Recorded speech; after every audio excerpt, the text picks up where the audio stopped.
Il n'y a rien de plus troublant que la pure méchanceté sur un visage innocent.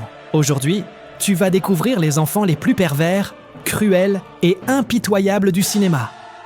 Du psychopathe enfantin le plus atroce de tous les temps à la génération destinée à devenir nazie. Des créatures si inhumaines qu'elles éclipsent 99% des méchants. Meurtriers, sadiques, futurs participants à un génocide. Et jusqu'à l'antéchrist en personne.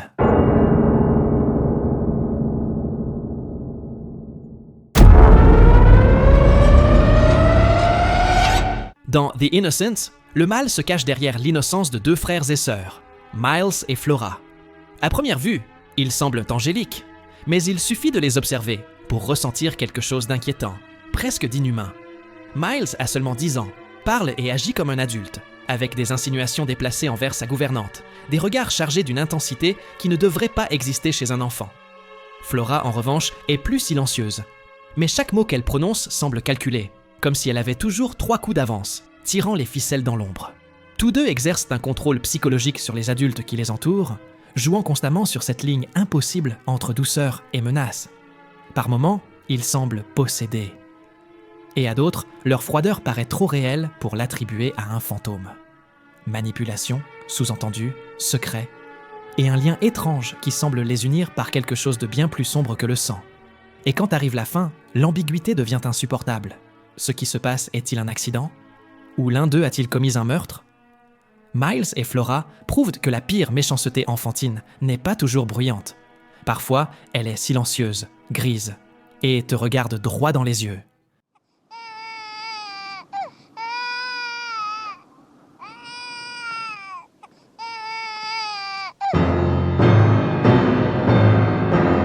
Dans The Other, l'innocence n'est qu'un alibi.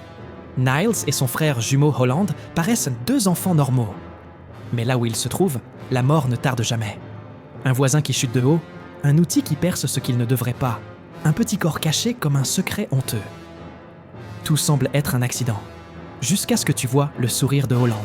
Froid, assuré, comme s'il testait jusqu'où il peut aller. Niles le suit en tout, comme hypnotisé, lié à lui d'une manière qu'aucun adulte ne comprend. Ils ne parlent pas de ce qu'ils font. Ils n'ont pas besoin de planifier. Ils y pensent. Et cela se produit. Et pendant que les adultes cherchent des explications, ils continuent à jouer, comme si la tragédie faisait partie du divertissement. Mais peu à peu, quelque chose se fissure. Niles parle de Holland, comme s'il était absent, et chacun de ses mots jette une ombre plus sombre.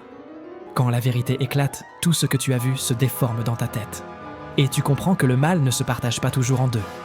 Parfois, il se trouve entièrement dans un seul être. Dans The Other, le jeu le plus innocent peut finir en funérailles. Et le meurtrier peut encore sourire, attendant qu'un autre vienne jouer avec lui.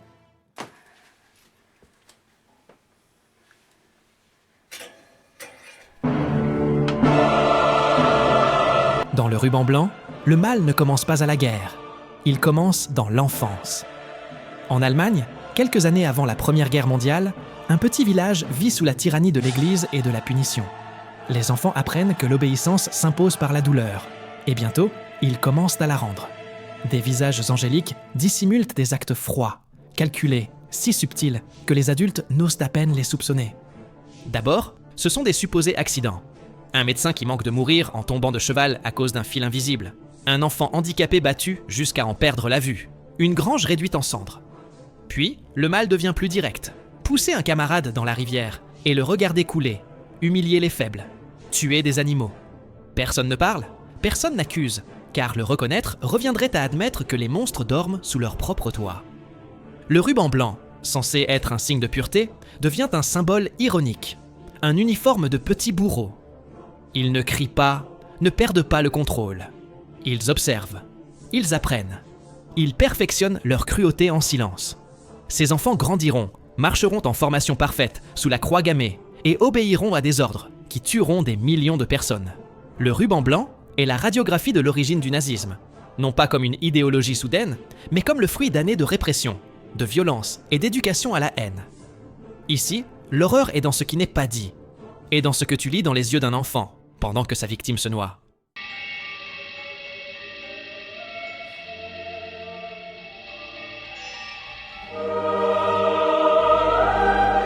il y a quelque chose de profondément inquiétant dans le village des damnés. Ici, le danger ne vient pas d'un tueur caché, mais d'un groupe d'enfants qui semble parfait. Tout commence par une coupure de courant inexplicable. Tout le village tombe inconscient. Quand ils se réveillent, les femmes découvrent qu'elles sont enceintes. Et 9 mois plus tard, ils naissent. Des enfants identiques, avec les mêmes cheveux blonds, la même peau pâle et des yeux qui ne clignent jamais. Ils ne rient pas, ne pleurent pas, ne demandent pas d'affection. Ils marchent en formation parfaite, comme de petits soldats entraînés avant même de naître. Ils communiquent sans parler, s'arrêtent à l'unisson et observent le monde comme s'ils en étaient déjà les maîtres. Au début, ils obéissent, jusqu'à ce que quelqu'un leur dise « non ». Alors, leur regard se plante comme un couteau invisible, et l'adulte obéit. Sauter dans le vide, se fracasser contre un mur, s'immoler. Le plus perturbant, c'est qu'ils continuent à avoir l'air d'enfants. Leurs petites mains, leur visage propre, leur pas calme, pendant qu'ils décident qui vivra et qui mourra. Ce n'est pas un groupe, c'est un esprit unique, une ruche de froideur absolue. Dans le village des damnés, l'ennemi ne se cache pas dans l'ombre. Il joue dans la rue, marche à tes côtés, et te tue sans te toucher. Rhoda Penmark est l'enfant parfaite. Du moins, c'est ce que tout le monde croit. Grands yeux, sourire doux, manières impeccables. Elle sait quoi dire et quand sourire. Mais sous cette robe bien repassée, vit une psychopathe calculatrice. Quand un camarade de classe gagne une médaille que Rhoda estime méritée, elle ne pleure pas, ne crie pas. Elle le suit jusqu'au quai, attend le bon moment et le noie. Ensuite, elle sourit et rentre chez elle comme si de rien n'était. Ce n'est pas un coup de colère. Rhoda tue avec le calme de quelqu'un qui change une poupée cassée. Peu après, une voisine commence à se méfier et finit accidentellement au bas des escaliers. Chaque fois que quelqu'un se met sur son chemin, elle trouve le moyen de le faire disparaître, toujours sans laisser de preuves, toujours avec un alibi parfait. Le plus troublant, c'est sa capacité à jouer l'innocence même quelques secondes après un crime. Sa voix reste douce, ses gestes mesurés. Elle ne perd jamais le contrôle. Rhoda est le cauchemar déguisé en ange. La preuve qu'un tueur n'a pas besoin de force physique ni d'armes pour être létal, seulement d'intelligence, de patience et d'une absence totale d'empathie. The Bad Seed fut l'une des premières œuvres à montrer une enfant psychopathe et elle a marqué à jamais le cinéma.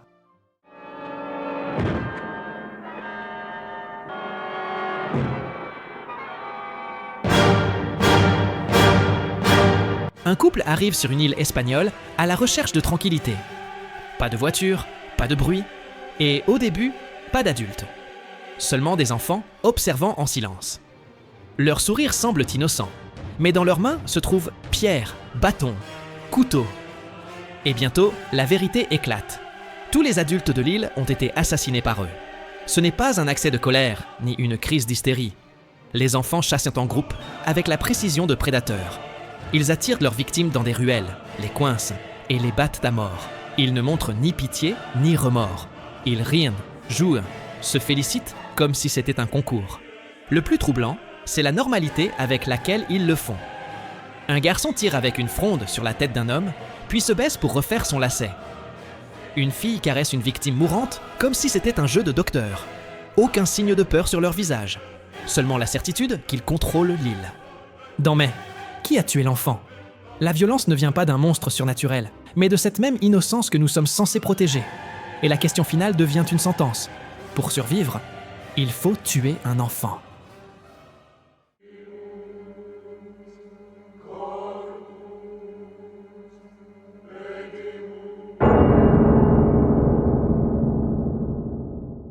Damien Thorne n'est pas un enfant méchant comme les autres, c'est l'antéchrist. Adopté par un diplomate qui ignore sa véritable nature, il grandit dans le luxe, avec une éducation parfaite, et une prophétie le désignant comme celui qui détruira l'humanité. Damien ne prend jamais d'armes, ne se salit jamais les mains. Il n'en a pas besoin. Sa seule présence provoque des morts aussi brutales qu'inexplicables. Une nourrice se jette du haut d'un bâtiment en criant qu'elle le fait pour lui. Un prêtre est transpercé par une tige de fer en pleine tempête. Un journaliste est décapité par une vitre tombée avec une précision impossible. Tout semble être des accidents, mais Damien est toujours là, observant avec ses yeux froids, comme s'il savait exactement ce qui allait arriver. Son pouvoir est invisible mais absolu. Il ne crie pas, ne menace pas. Il sourit, caresse un chien, embrasse sa mère. Et la minute suivante, quelqu'un meurt atrocement. Il n'y a ni compassion ni remords, car Damien n'est pas un enfant maléfique. Il est le mal pur. Dans la malédiction, chacun de ses pas est un compte à rebours, et chacun de ses regards, une sentence. Et le plus inquiétant, c'est que jusqu'au dernier moment, il ressemble encore à un simple enfant.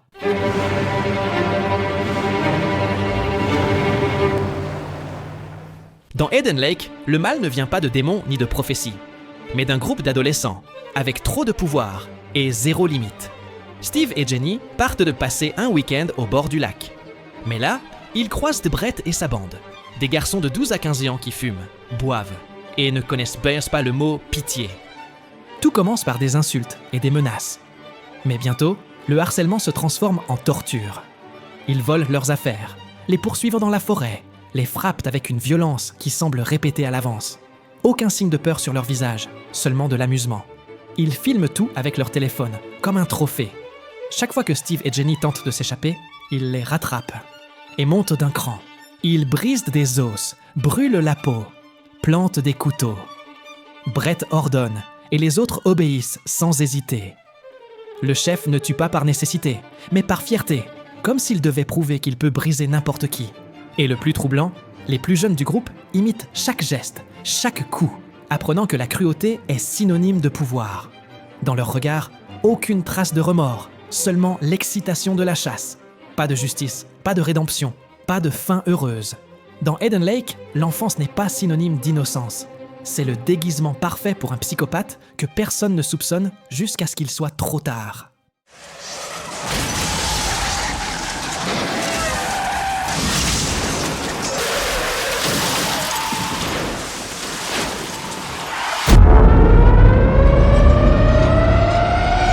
Henry Evans est l'exemple même de la façon dont un garçon de seulement 12 ans peut détruire tout ce qui l'entoure sans éveiller les soupçons.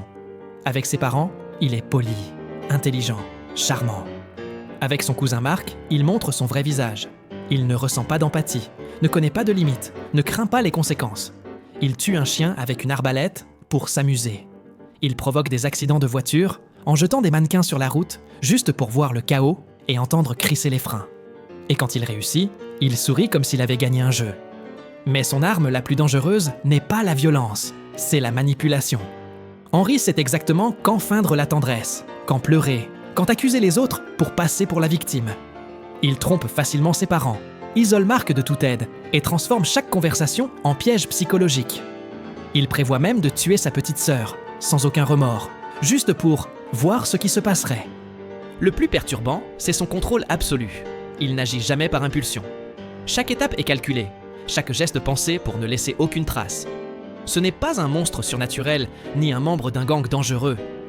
C'est un enfant normal aux yeux du monde, mais à l'intérieur, il est fait de glace pure. Dans Le Bon Fils, la menace ne crie pas, ne poursuit pas. Elle s'assoit en face de toi, porte des vêtements propres, dit merci. Et pendant ce temps, elle imagine la manière la plus efficace de t'éliminer.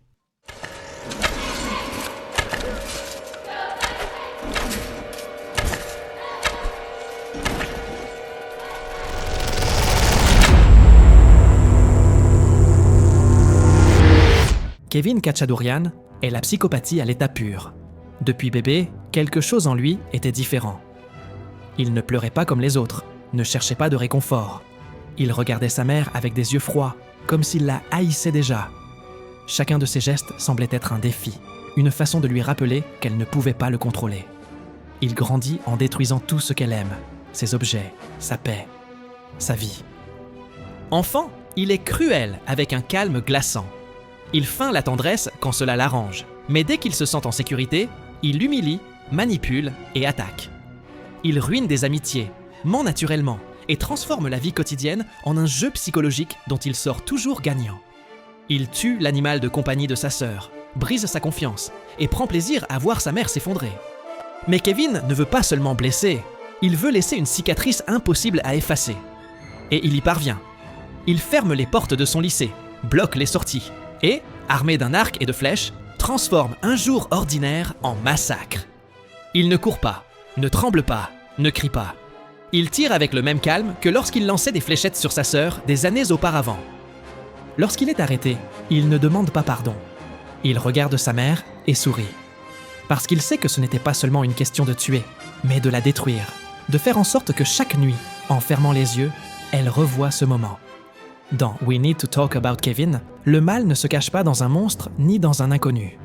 Il vit dans un enfant qui grandit chez toi, apprend faiblesse et attend le moment parfait pour les retourner contre toi. Kevin est l'exemple parfait du mal pur, de la psychopathie enfantine. Voici donc les enfants les plus cruels et troublants que le cinéma nous ait donnés. Mais dis-moi, lequel t'a paru le pire? Kevin, avec sa froideur absolue? Ceux du village du ruban blanc, avec leur prédisposition au nazisme? Ou les enfants d'Eden Lake, avec leur violence réaliste? Dis-le-moi dans les commentaires, laisse un like et abonne-toi pour d'autres listes sombres comme celle-ci. On se retrouve dans la prochaine vidéo.